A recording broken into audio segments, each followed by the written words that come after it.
بسم اللہ الرحمن الرحیم۔ ایک پہاڑ کے دامن میں ہرا بھرا جنگل تھا۔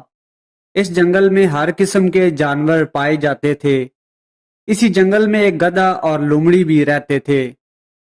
ایک دن لومڑی اور گدھے کا آمنا سامنا ہوا تو لومڑی نے پہلے تو گدھے کو سلام کیا، پھر بولی کہ تم جسمانی لحاظ سے زیادہ طاقتور اور میں زیادہ عقل مند ہوں۔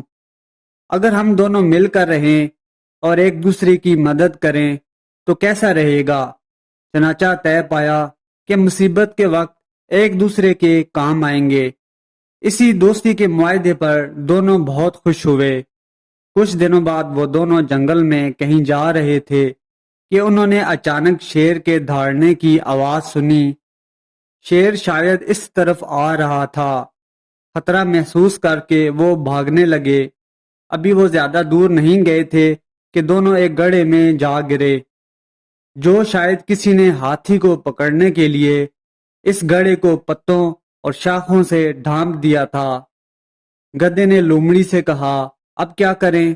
لومڑی نے جواب دیا، گھبرانے کی کوئی بات نہیں، تم گڑھے کے کنارے کے پاس کھڑے ہو جاؤ، میں باہر نکل جاتی ہوں، کسی طرح تم کو بھی باہر نکال لوں گی۔ گدھے نے کہا، ٹھیک ہے۔ یہ کہہ کر وہ گڑھے کے کنارے کھڑا ہو گیا اور لومڑی دیکھتے ہی دیکھتے اس کی پیٹھ پر چڑھ کر باہر نکل آئی۔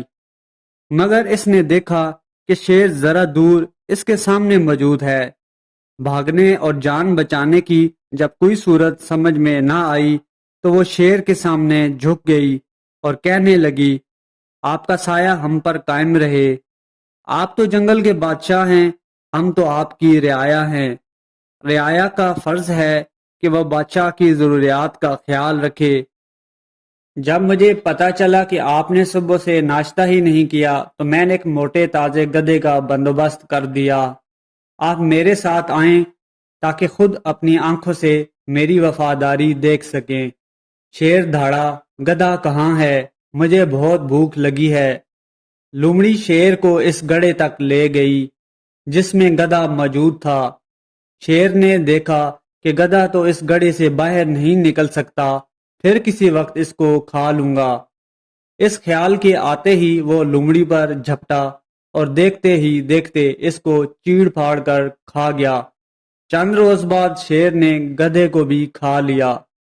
اس حکایت کا نتیجہ یہ ہے کہ جو مخلص دوست کو دھوکہ دیتا ہے بالآخر خود بھی نقصان ہی اٹھاتا ہے۔